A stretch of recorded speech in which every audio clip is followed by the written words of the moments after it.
ریوٹرل دماغ میں گابا نامی کیمیکل کو بڑھاتی ہے جو انسان کو پرسکون کر دیتا ہے، مگر لمبے عرصے تک استعمال کرنے سے دماغ اس کی عادی ہو جاتا ہے۔ اچانک بند کرنے پر وڈرال سمپٹمز آ سکتے ہیں جیسا کہ پسینہ آنا، دل کی دھڑکن تیز ہونا، شدید گھبراہٹ، نیند کا ختم ہو جانا۔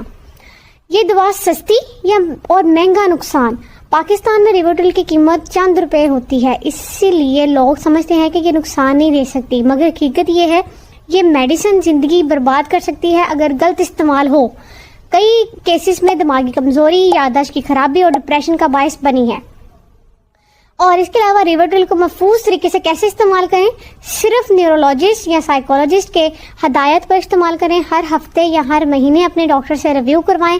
کبھی بھی خود سے خوراک نہ بڑھائیں یا بند کریں۔ کیا آپ نے یا آپ کے کسی جاننے والے نے کبھی ریوٹرل استعمال کی ہے؟ ان کا تجربہ کیسا رہا کمنٹس میں ضرور بتائیے گا۔ تو آج ویڈیو سٹارٹ کرتے ہیں۔